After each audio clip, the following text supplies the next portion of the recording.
Una vez más estamos aquí con todos ustedes. Es un gusto estar comunicándonos con ustedes, con nuestros navegantes, como siempre mencionamos. Entonces, en primer lugar, vamos a saludar, ¿no? Buenos días, buenas tardes, buenas noches, dependiendo cuándo estén viendo este programa.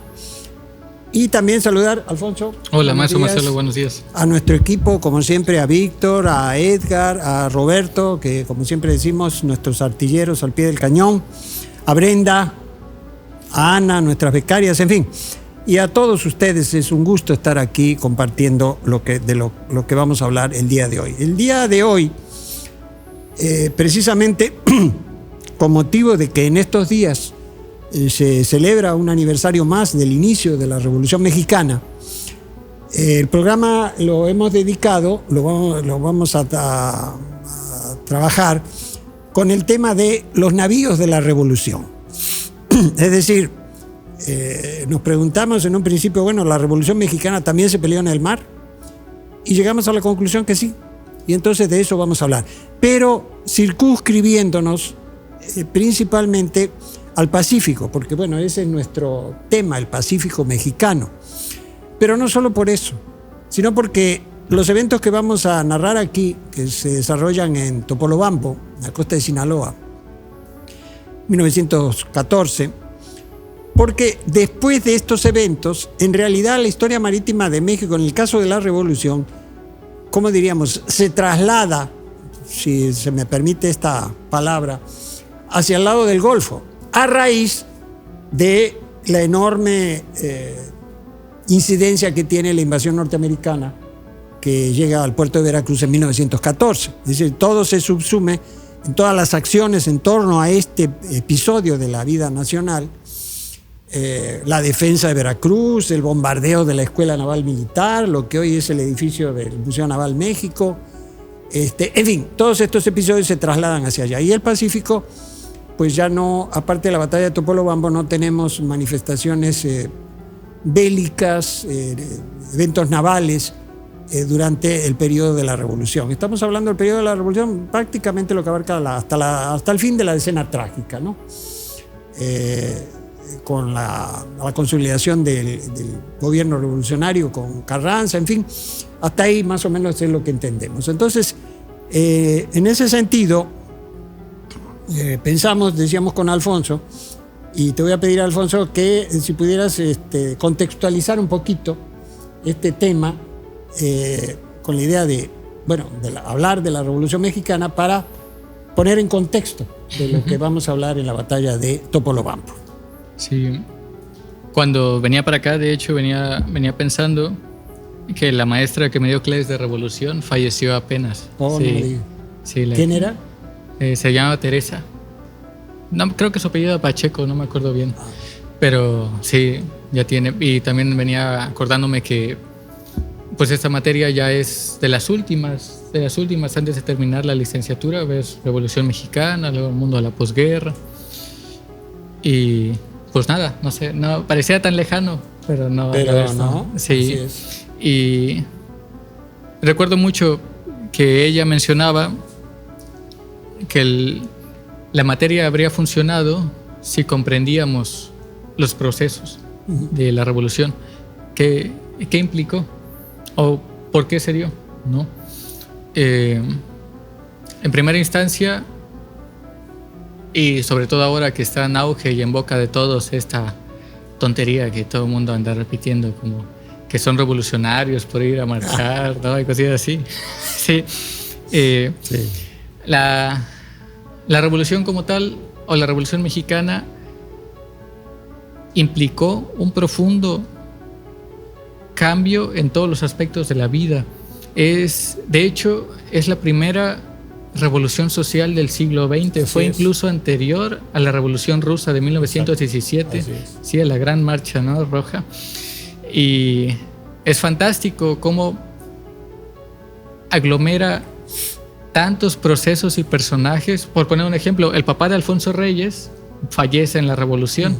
Y Alfonso Reyes, que según Borges, ¿no?, es la lumbrera y la luminaria más grande que ha tenido las letras mexicanas, odiaba la Revolución Mexicana, pero se entiende pues porque su papá falleció. Claro. ¿No? Ahí. Bernardo Reyes, si no me equivoco. Bernardo Reyes. Sí. Era general, ¿no? Sí, sí, general sí. Bernardo Reyes. Entonces, aglomera tantos personajes y constituyen la semilla del México moderno. El México tal y como lo conocemos, bueno, se descompuso, ¿verdad? Después de, no sé, mitad del siglo XX, ya cuando se comenzaron a quitar todas estas políticas, pero podemos acotarlo aún más. Vamos, fue la primera revolución social, ok. ¿Qué era lo que buscaba? Desmontar todas las revoluciones sociales del siglo XX desmontan el antiguo régimen o la antigua forma de gobernar y buscan crear otra. Exacto. A su entender, diferente. Participaron diversas clases sociales, está desde Madero, que era un hacendado, hasta Villa y Zapata, pues, que eran campesinos, y el otro ranchero, ¿no? Era tan la polifonía, ¿no? Había muchísimas voces, ¿no? en la revolución, que se puede leer desde distintas ópticas, desde la prensa, desde la vida agraria, y qué fue lo que realmente se transformó. De hecho, también otra cosa que me parece fantástica, y nada más atotándolo, ¿no? Ahí, porque luego me viene la idea, cómo la novela postrevolucionaria comienza con Juan Rulfo, ¿no? Y Pedro Páramo y El Llano en Llamas. Sí, pero bueno, esa es una nota, nada más. ¿A qué es a lo que voy? Vale, ¿cuál era el antiguo régimen? Bueno, el régimen porfirista, que en este caso era un régimen, como todos lo conocemos, que privilegiaba los latifundios, la inversión extranjera, era crear un modo de vida o un status quo acorde a una élite francesa, europea, el positivismo, ¿no? El auge de las ciencias, la formalización, ¿por qué no decirlo también?, de todas las áreas del conocimiento, ¿sí? Porque se intentaba dejar de lado este pasado como que ellos lo veían, eso entender, ¿no? Lo veían salvaje, bárbaro. De hecho, existe también durante este proceso del porfiriato lo que más tarde Bolívar Echeverría llamaría como la blanquitud, ¿no? Yeah. Que comienzan por eso, de hecho, eso se mantiene hasta el día de hoy con esos comentarios nefastos de hay que mejorar la raza y todo ese tipo de cosas. Sí, comienzan a hacer estas lógicas de segregación racial en las cuales lo que impera y lo que debe prevalecer es la raza blanca. Y en una sociedad como hoy en día, ¿no? La mayor parte de la población es de tez morena, pues eso caló y pesó mucho en la percepción de la gente. Pero bueno, yo recuerdo cuando tomé esta clase en la prepa, que la maestra decía que ella no nos iba a imponer si Porfirio Díaz fue bueno o fue malo. Y no, ustedes van a hacer su criterio. Pero en mi entender, eso también es ser tibio, porque Porfirio Díaz era un bastardo, cabrón, que pasó por encima de medio mundo y como se lo permitieron, a costa pues de la sangre y del sudor de la mayor parte de la población, porque quien vivía bien era una élite. Tan así era eso real, porque van a decir, no, es que eso es falso.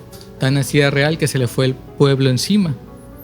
Y no solamente las clases, ¿cómo se llama? Pues bajas, sino también clases un poco más acomodadas y con cierta formación, como Francisco y Madero, buscando también ciertos privilegios o que no se trastocaran ciertos privilegios, buscaron, ¿no?, el poder. Ahora, el tema fundamental, por ejemplo, aquí en la guerra es la guerra de guerrillas. Estás hablando, sí, del ejército oficialista, con una formación militar, con una doctrina, y estás hablando de poblaciones o de comunidades pues que se hacían en armas, atacaban un lugar, se esparcían, atacaban un lugar, se esparcían. Por eso también es tan difícil ubicar un acontecimiento marítimo, ¿no? Sí. Sí, de hecho estaba leyendo también que la Marina Mexicana no es que estuviera en sus mejores términos en aquel momento. Bueno, sí, no. Contaban con algunos cañoneros y más allá eran como que nada más como de seguimiento y vigía de la costa, pero no como que con una práctica bélica muy muy bien ostentada. Inclusive, no. Qué bueno que tocas el tema, porque inclusive Es hasta la Constitución de 1917 que se establece que los marinos, más bien que las personas que quieran ingresar a la Marina de Guerra Nacional deben ser mexicanos por nacimiento. Uh-huh. Antes de eso no, porque no había personal nacional formado, oficiales formados, para la demanda que existía de los pocos o muchos barcos que hubiera en esa época de la Marina Nacional. Bueno, yo he mencionado aquí el caso de pilotos y de personal de la ruta Acapulco-Manila que eran extranjeros. De hecho, después de la revolución es cuando se forma, ¿no? Ya la Escuela Naval de Mazatlán y la de Veracruz. Sí. Sí, son las escuelas mercantes, uh-huh. ¿no? Ahora, entonces, esta condición para pertenecer a la Marina Nacional viene de 1917, porque antes, recordemos una vez, por ejemplo, el caso de un marinero de origen francés que andaba vendiendo pornografía durante la ruta Acapulco-Manila en el siglo XVII, ¿no? Entonces participaban extranjeros porque no había de otra. Por ejemplo, el comandante Porter, o sea, hay marinos connotados en la historia nacional extranjeros porque así eran las condiciones. De hecho, me vienen aquí a la mente dos conceptos también para entender la revolución, porque mencionan, no, es que Porfirio Díaz industrializó el país. Sí, pero hay que ver a costa de qué. No, es un problema teórico ahí también de definición, porque un maestro lo explicaba. Una cosa es que tú tengas industria, porque Porfirio Díaz, pues claro que tenía los ferrocarriles y esta maquinaria, ¿no? Pero la otra es que tengas industrialización, que tú seas capaz de reproducir esos procesos en tu propio territorio. Uh-huh. Como por ejemplo Guerrero, que no tiene procesos de industrialización, y también se podría decir, no, la industria sin chimeneas, que es lo que repiten, el turismo. Sí, pero independientemente de eso, puede haber sociedades que tengan fenómenos industriales, ¿no? O manifestaciones industriales, automóviles, ferrocarriles, maquilas, pero no tienen procesos de industrialización porque no son capaces de replicar esos mismos fenómenos o proyectos en su territorio. ¿A qué es a lo que me refiero? No tienen máquinas, no tienen capital que genera más capital, ¿sí? Sí. En eso no se tenía en el porfiriato como tal. Todo venía de fuera. Uh-huh. Hasta las armas, no en vano van corriendo hacia el norte para que Estados Unidos les suelta, ¿no? Las armas. Claro. Sí. Pero es un fenómeno fascinante, sobre todo por las definiciones, porque deja claro muy bien la radicalidad del proceso. Muchas veces mencionan, y lo mencionan a la ligera, y lo voy a volver a retomar aquí, como que Claudia es comunista o es roja.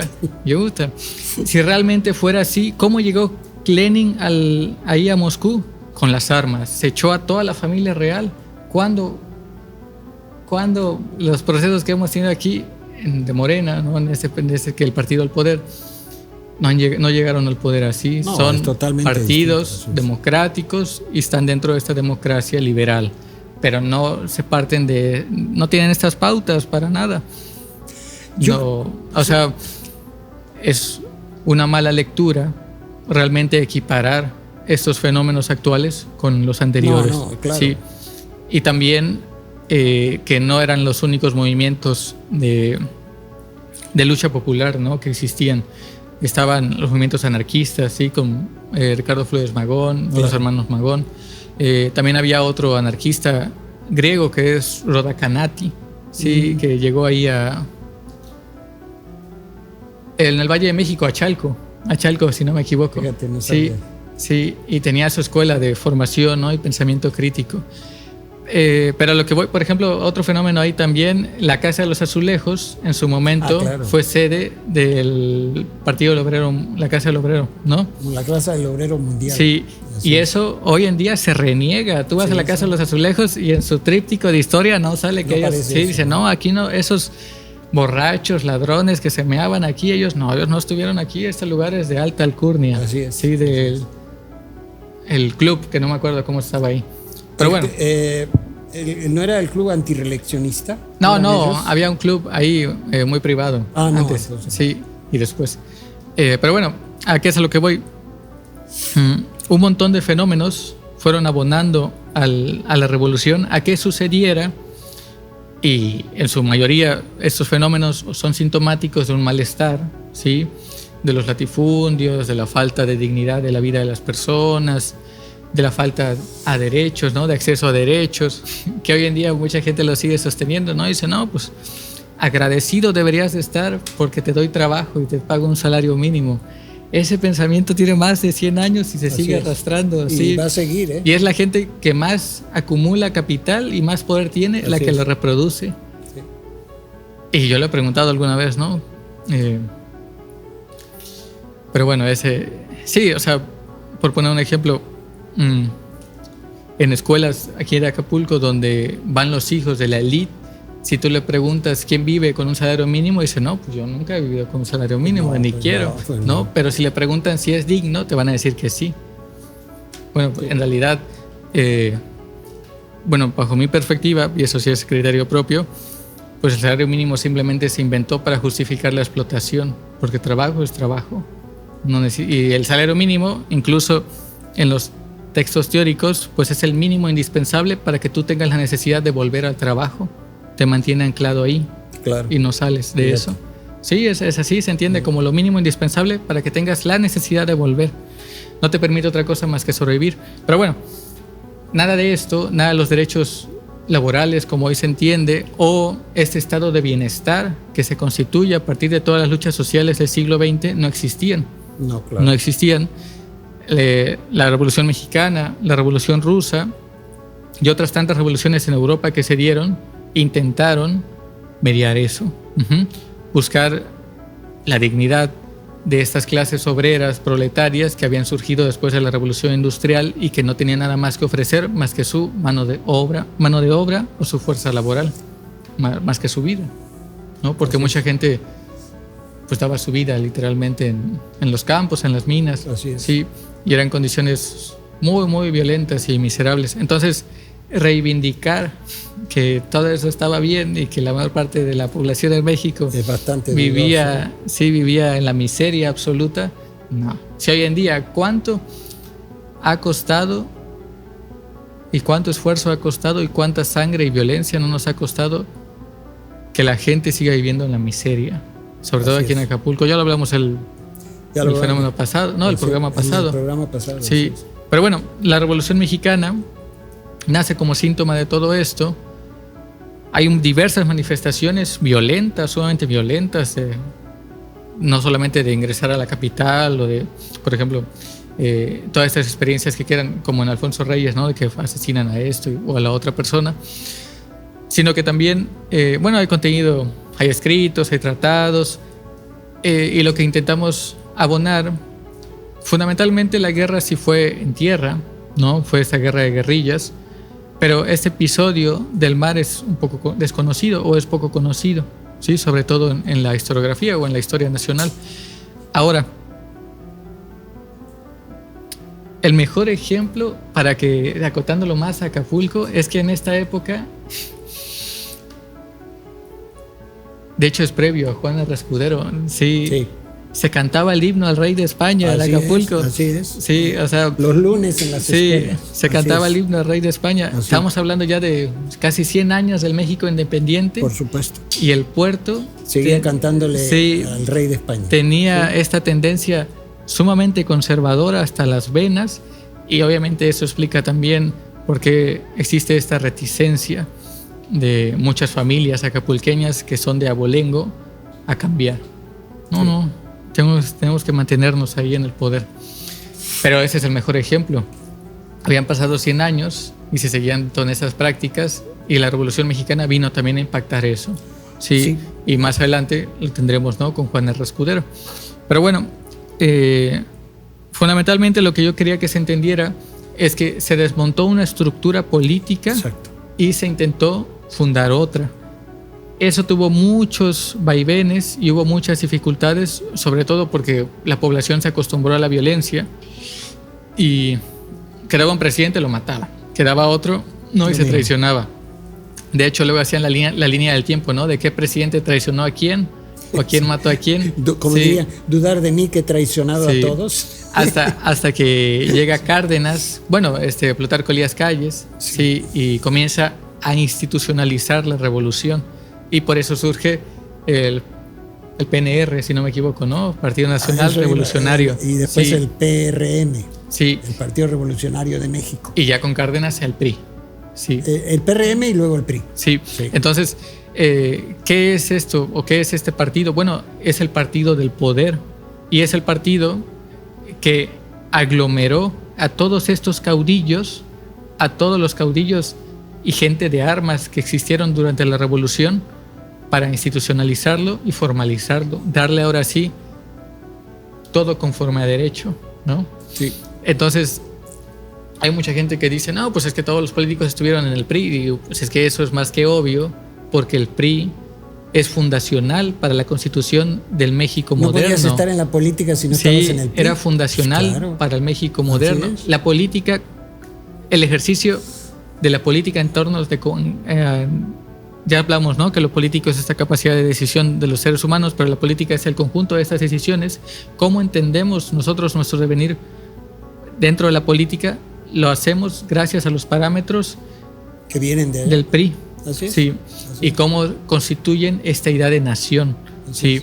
Y hoy los grandes teóricos, ¿no? Del PRI, como ya lo mencionamos aquí, como Jesús Reyes Heroles. Sí. Pero bueno, entonces la Revolución Mexicana permitió un cambio de régimen, ¿cuál régimen? Porfirista, a un nuevo régimen que se constituyó el México moderno, que es tal y como lo conocemos ahora, y que ahí va mal que bien intentando constituirse, pero seguimos siendo herederos de todo eso. Sí, por eso todas las personas que piensen que las pugnas o las luchas por la justicia social, por la dignidad de los salarios, por las jornadas de 8 horas, por las vacaciones, por la salud pública, por la educación son nuevas, no es cierto. Eso tiene más de 100 años, pero no se ha respetado y no se ha logrado. Eso no es cierto. No hemos llegado a ese punto donde realmente la gente tenga acceso a derechos. Y también una cosa aquí también, en las clases de revolución industrial mencionan, ¿no? Cuando se dan todas estas revoluciones sociales, cómo se comienza a ver que en la URSS o que en México se están peleando por este tipo de derechos sociales. Rápidamente Estados Unidos y el liberalismo europeo comienza a ofrecerlos también para que no se les vaya a levantar y hacer la hoguera, ¿no? Más grande. Así es. Entonces, porque también hay gente, de hecho yo me he encontrado gente que piensa que los programas sociales son gringos, sí, que nacieron en Estados Unidos, sí. Vaya. Pero nacen a partir de este temor a las revueltas que se dan en las revoluciones del siglo XX. Claro. Sí. Y por eso es que van corriendo los gringos cuando es la Segunda Guerra Mundial a Berlín para parar a los rusos, si no, todos los rusos, toda Europa iba a ser comunista. Sí, van corriendo. La carrera es para pararlos. De hecho, se alían con los alemanes para parar a los rusos. Sí, es para pararlos, porque Stalin quería llegar hasta Finisterre, hasta España. Hasta Gibraltar. Sí, todo, sí. Y ahí van corriendo para parar. Y ahí donde los logran parar, pues es ahí en Alemania, ¿no? Pero el temor era ese, a las revueltas sociales que no permitían mantener pues esta lógica de producción que ellos habían impuesto. Sí. Entonces, ese, en palabras sencillas, pues es el contexto, ¿sí? Más o menos. Sí. Bueno, obviamente hay más. No, claro. Pero creo que vale la pena resaltarlo, ¿no? Sí. Se desmarca o se quiere desmontar una estructura del Estado-Nación tal y como lo conoce o se conocía en el Porfiriato, y se quiere formalizar otro, que es el del México moderno. Y está rodeado de todos estos acontecimientos mundiales y en el marco de las revoluciones sociales del siglo XX. Así es. Por eso también la guerra y la forma de ejercer la violencia es muy específica del periodo, ¿no? La guerra de guerrillas, que de hecho, si no me equivoco, eso sigue en la doctrina militar de México. O sea, México hoy en día todavía no tiene la capacidad militar suficiente para hacerle frente en su propio territorio a una invasión de otro país, sino que aplican esta también doctrina de la guerra de guerrillas. Sí. Bueno, yo en primer lugar te agradezco esta amplia introducción. No, está magnífica. bien, sí. Y yo quiero abundar en esto en dos cuestiones fundamentales. Es decir, tú hablaste de algo, un concepto que para mí es importantísimo, que es cambio de régimen. Sí. Ahora, ¿cómo se manifiesta esto con la Revolución Mexicana? Yo pienso que son dos cuestiones lo que definen el cambio de régimen que genera la Revolución Mexicana en el Estado mexicano. La primera es la sustitución del ejército federal, o sea, el ejército de Porfirio Díaz por el ejército revolucionario, el que funda Carranza en 1913 a raíz de la usurpación de Victoriano Huerta y el asesinato de Madero, que es el ejército actual de México.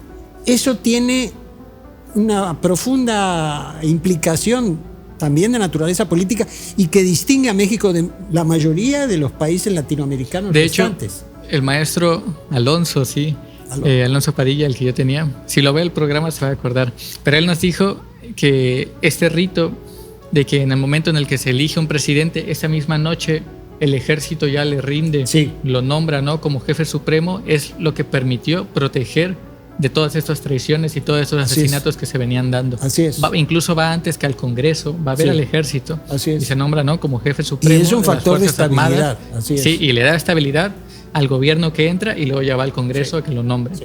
Entonces, eso distingue.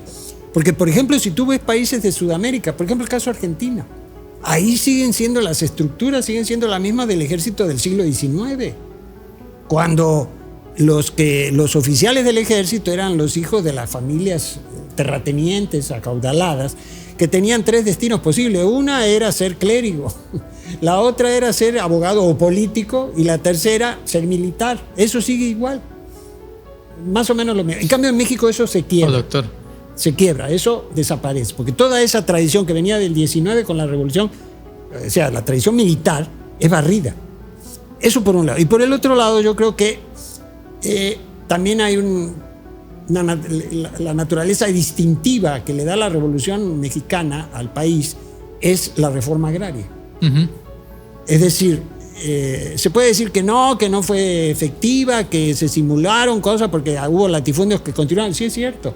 O está este cuento, ¿no?, el de Pedro Páramo, el de nos han dado la tierra. Por ejemplo. Sí, que va contando, sí, pues ya nos dieron, pero... ¿Y luego? Él hace con qué lo riego, cómo le hago. Sí. Sí.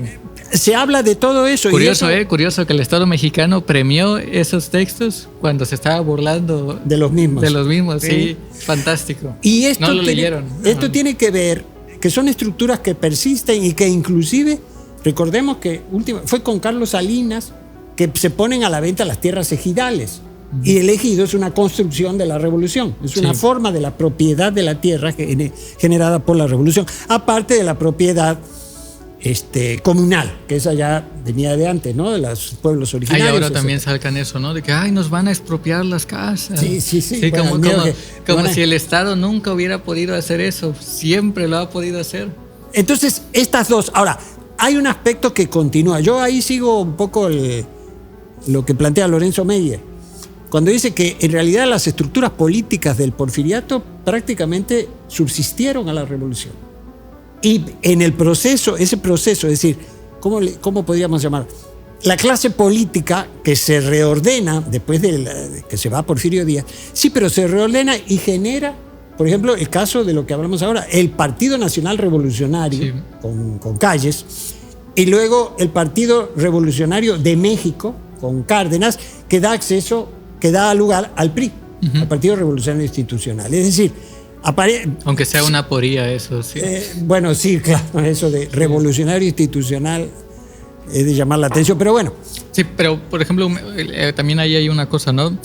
No en vano a Francisco y Madero, pues Zapata y Villa se le voltean porque Francisco y Madero era un hacendado. Claro. Y él entendía las cosas de manera diferente a como la entendían Villa o Zapata. Sí, es que hay dos demandas centrales de la revolución, a la que una, sufragio efectivo, no reelección. Esa es la demanda del maderismo, que, bueno, el mismo Carlos Monsiváis decía que, bueno, de lo que se trataba ahí es que quítate tú para que me ponga yo, un poco más o menos así. O sea, reciclar el poder, ya que no fuera una sola persona, sino que se abriera el espectro a otros intereses.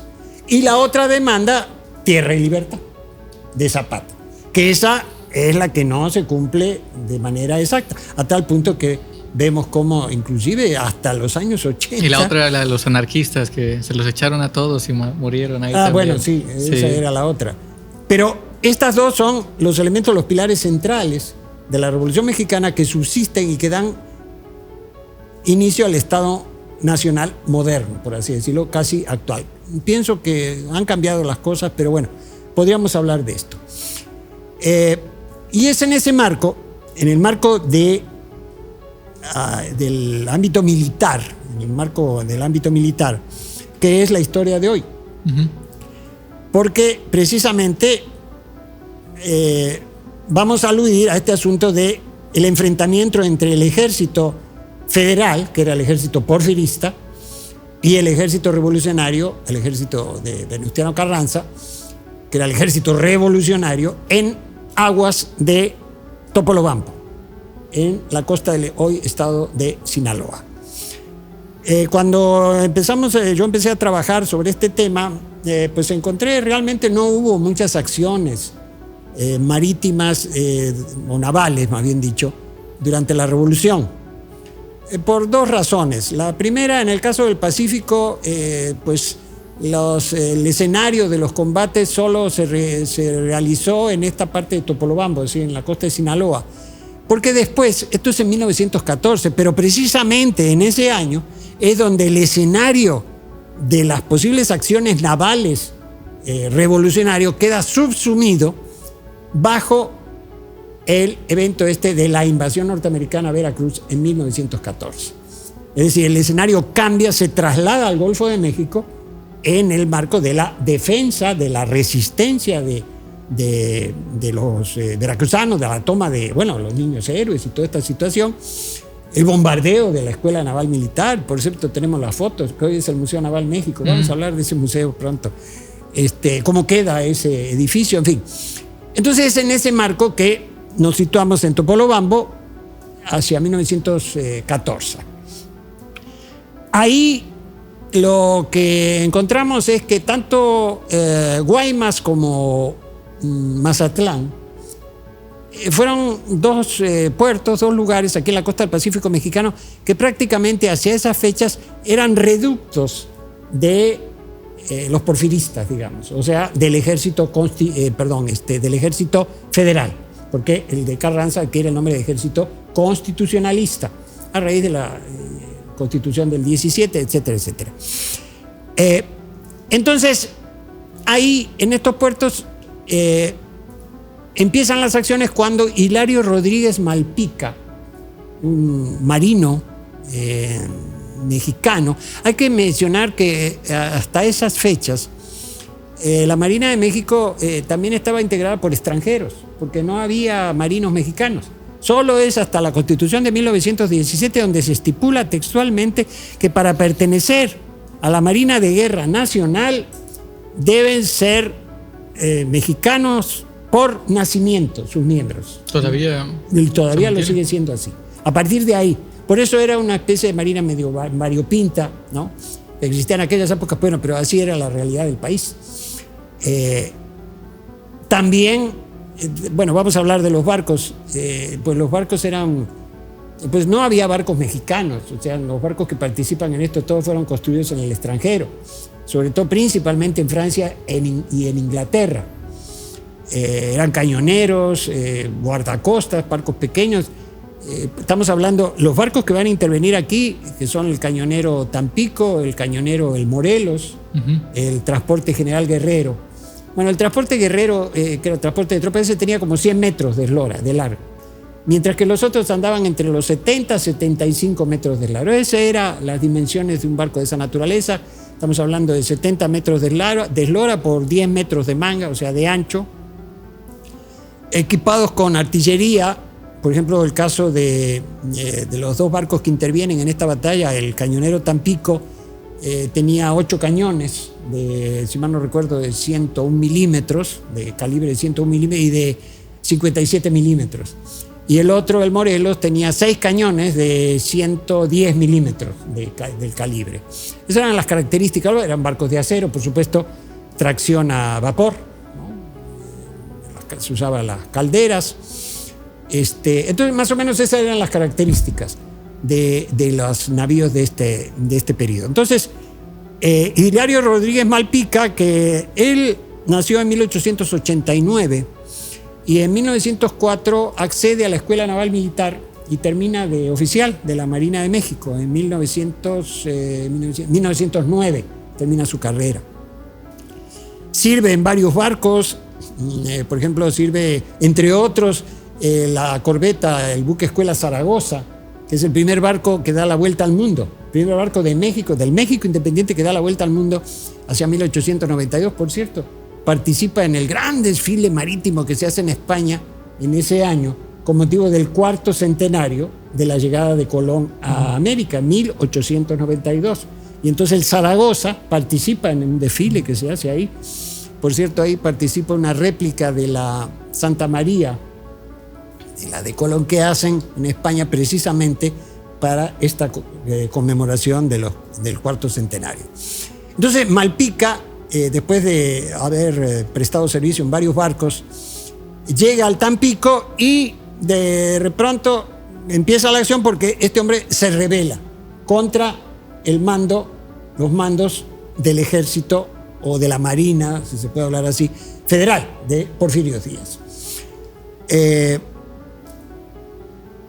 El motivo de la rebelión, bueno, pues es el sumarse a las fuerzas revolucionarias, el desencuentro con la Marina porfirista, por así decirlo. Bueno, en general, en aquella época, estaban sometidos a muy malos tratos. La vida no es como la de los marinos ahora. Recuerden ustedes que en las películas aparecen los marinos de esta época todos tiznados, ¿no? De carbón y con aceite, y con una vida muy difícil, muy dura. Entonces también está lo de Malpica, es por un lado una rebelión desde el punto de vista político, ¿no? Yo no estoy de acuerdo con Porfirio, pero por el otro lado, por las condiciones en que vivían los marinos en esa época, que eran muy, muy difíciles. Bueno, ya entraríamos en detalle. Entonces se rebela y su intención es extender la rebelión y tomar a otro cañonero que estaba ahí cerca del puerto de Mazatlán, pero resulta que se van sobre de él, hay un intercambio de disparos de cañón, pero el Tampico de repente le pegan un cañonazo y le rompen el timón. Se rompe uno de los guardines, que eran las cuerdas, en aquella época eran cuerdas lo que movían el timón, y el barco queda a la deriva. Y empieza a derivar y se va hasta el Golfo de California y va a dar hasta Santa Rosalía, allá en Baja California. Ahí logran arreglar el timón y regresan, y vuelta otra vez aparece nuevamente el combate, que no fue muy largo, prácticamente duró un día. A tal punto que hay contabilizados cuántos disparos hizo cada barco contra el enemigo. Se habla de que el Tampico hizo 8 disparos contra el cañonero Morelos con los cañones de 110 milímetros y lo alcanza, le pega en varios, pero no logra inutilizarlo. Mientras que el Morelos responde con sus cañones de 157 milímetros, que eran más potentes, y sí logran dañar al Tampico. Inclusive lo van a ver en las imágenes, vamos a presentar las imágenes en donde está la trayectoria de un disparo, cómo atraviesa el barco, lo pasa de lado a lado y todos los destrozos que genera. Ante esta situación, bueno, pues Malpica decide retirarse porque pues ya no puede sostener el combate. Se retira hacia Isla de Piedra, que es una isla que está bien cercana ahí a Mazatlán, pero resulta que encalla el barco. Ahí alrededor de 400 metros de distancia de la isla, de la costa de la isla, encalla, tocan fondo y ahí se quedan. En esas circunstancias es que Malpica informa de esta situación al general Obregón, y Obregón se dirige hacia Mazatlán a apoyar esta acción, porque significaba controlar los puertos tanto de Mazatlán como de Guaymas, es decir, prácticamente controlar el Pacífico, sobre todo en la zona norte. Y hay que recordar que Obregón proviene de aquella zona, precisamente de Ciudad Obregón, ahí en Sonora. Entonces le interesaba mucho. Entonces Obregón se traslada al escenario de Tampico, de Mazatlán, y con 200 hombres, su Estado Mayor, y lleva un cañón de 57 milímetros, un cañón de artillería de montaña. Esos que hemos visto en las películas, ¿no? Esos con ruedas grandotas, 2 ruedas grandotas que van llevando. Y comienzan a disparar contra el Morelos, que había quedado cerca como a 5 kilómetros del Tampico, viendo en qué momento podían atacarlo para ya acabar con el barco. Entonces hay un intercambio de disparos ahí importante que finalmente daña al Morelos. O sea, el Morelos queda también arrumbado ahí, queda encallado, y Obregón decide volarlo. O sea, decide destruir el barco para evitar que lo volvieran a recuperar las fuerzas porfiristas y los volvieran a atacar ahí. Entonces, manda una especie de comando, si se puede decir así, sí, eso era, un grupo de sus fuerzas a abordar el barco, pero no pueden.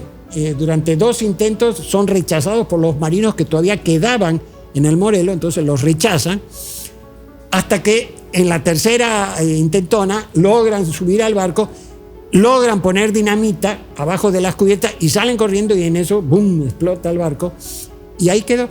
Durante varios años, durante 2 o 3 años, ahí quedaron los restos del barco, como, repito, como a 400 metros de la playa de Isla de Piedra, muy cercano a Mazatlán, hasta que después de 2 o 3 años lo venden como chatarra a una compañía de Estados Unidos que medio lo reflotan, logran reflotarlo para llevárselo a remolque y desguazarlo allá en Estados Unidos como hierro viejo, y ahí termina el Morelos, ¿no?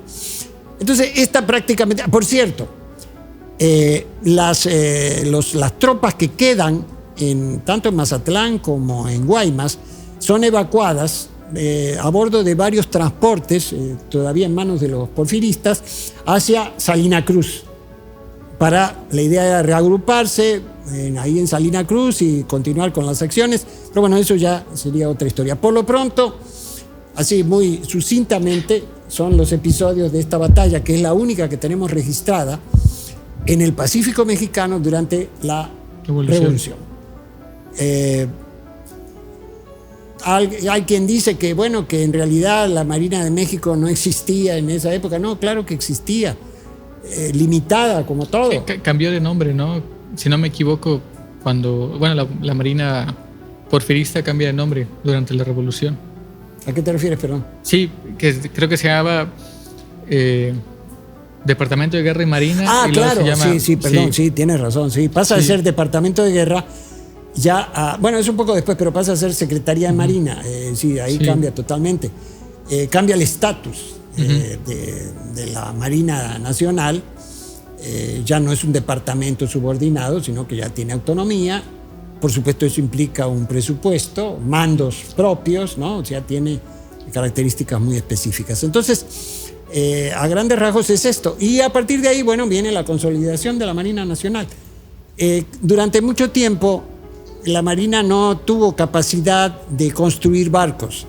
Entonces, prácticamente la totalidad de los barcos de la Marina Nacional, hasta prácticamente los años 50 o 60 del siglo XX, fueron construidos en el extranjero. Repito, principalmente, bueno, en Francia, en Inglaterra, y después de la Segunda Guerra Mundial en Estados Unidos, porque Estados Unidos después de la Segunda Guerra Mundial vendió a países latinoamericanos muchos de los barcos que habían utilizado en la guerra. Inclusive le encajaron a los argentinos un portaaviones que por cierto todavía no le siguen vendiendo armas. Bueno, sí, fue un desastre ese portaaviones, fue un escándalo nacional porque pues un barco grande. Entonces el puerto de Buenos Aires no tiene mucho calado. Ajá. Es decir, no tiene mucha profundidad. Entonces, para entrar los barcos ahí, tienen que dragar, hacer canales en el Río de la Plata para que pasen por ahí. Bueno, entonces el portaaviones lo tenían en Mar del Plata, un puerto así similar a Acapulco, ¿no? En el mar, en el océano Atlántico. Entonces deciden llevarlo a Buenos Aires, pero resulta que lo meten en el canal y lo encallaron. Entonces se atravesó en el canal e interrumpió el tráfico del puerto de Buenos Aires durante no sé cuántos días, y fue un escándalo horrible y tuvieron que sacarlo. Pero bueno, esos son los despropósitos. No, tenía una duda ahí. ¿Es en esa coyuntura cuando se dan los barcos de ferrocemento? Sí, claro. No, bueno, no, es un poco después, pero más o menos, en esa época, sí. No, bueno, yo no lo sabía también, ¿no? Que había barcos, o sea, a alguien se le ocurrió que era buena idea construir barcos con cemento. A los argentinos ahí en Buenos Aires se les ocurrió hacer un barco de cemento, porque era la época del auge del concreto, del cemento armado, ¿no? La varilla y el concreto, ¿no? Entonces hacen un barco de cemento ahí en las orillas del Río de la Plata, ahí en Buenos Aires. Lo ponen en la rampa y digo que es el peor barco de la historia, porque ese no flotó nada, fue peor que el Vasa. Un galeón sueco que lo echaron al mar, ahí en el Báltico, navegó como 1 kilómetro y medio, vino una ráfaga de viento, se volteó y se hundió el mismo día. Este fue peor. ¿Por qué? Porque lo echaron al agua y ya nunca flotó la rampa y se fue derechito y se clavó en el fondo. Y ahí quedó. Ahí quedaron las ruinas del barco durante mucho tiempo. Por eso nuestras experiencias latinoamericanas, en cuanto a nuestras experiencias navales en Latinoamérica, de repente son un tanto pues controvertidas, por decirlo menos. Pero bueno, así es nuestra historia. Entonces, bueno, volviendo a nuestro tema, a nuestro punto, aquí tengo mi acordeón porque... No, bueno, principalmente eso es el corpus del programa de hoy que queríamos presentar, ¿no? Vamos a finalmente, ahora seguidamente vamos a tener las imágenes tanto de los barcos como de algunas fotos que se hicieron, por cierto, en donde aparece el Tampico echando humo, ya incendiado, en fin, vamos a testimoniar gráficamente esto de lo que hemos hablado de los navíos de la Revolución Mexicana. Entonces, no sé si hubiera algo más, si no... No, bueno, en realidad yo creo que quedó muy bien. Agradecer también, ¿no? Ya es el programa 17. Sí, ya casi termina la temporada. Hay una persona que en particular me gustaría mencionar, Alejandro Peña, que es de Barra de Navidad. Sí, él dice que siempre ve los programas, ¿no? Hasta el final.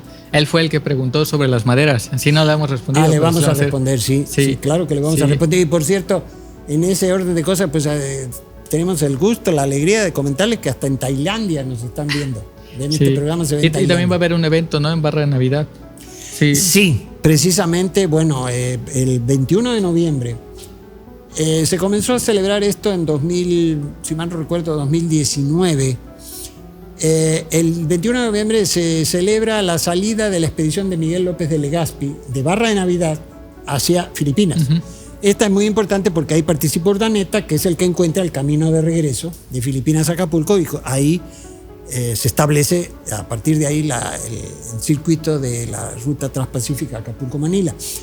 Entonces esto se empezó a hacer ahí en 2019, yo participé ahí, pero ya el 2020 con la pandemia ya no, y ya nosotros después aquí tuvimos los eventos de los huracanes, entonces ya no, ellos también tuvieron problemas allá, pero ya se retomó.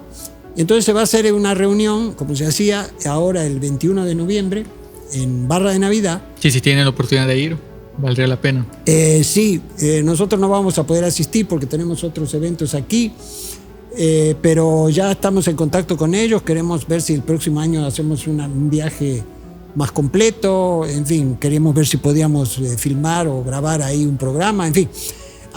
Bueno, también ahí tenemos mucho que ver porque ahí se está gestando una iniciativa muy importante que viene de inversionistas filipinos para hacer el Museo del Galeón, ahí en Barra de Navidad.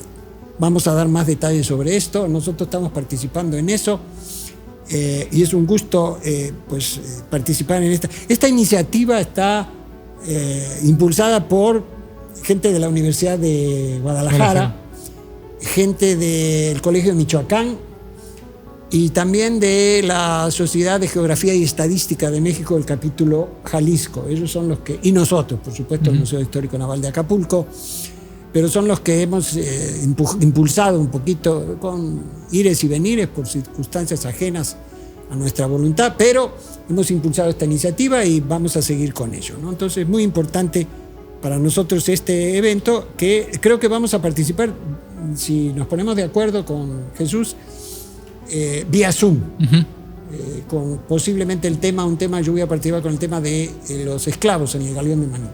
Esa es la propuesta que me hicieron, pero vamos a confirmar esto en estos días. Entonces, y pues nada, sería todo. Agradecerle a Edgar Camps y a Víctor, ¿no?, su tiempo. Como siempre. Y nos vemos el siguiente programa. Así es. Y un saludo también a todos nuestros aguerridos navegantes, nuestros fieles navegantes. Y seguimos navegando juntos. Muchísimas gracias. Que tengan un muy buen día.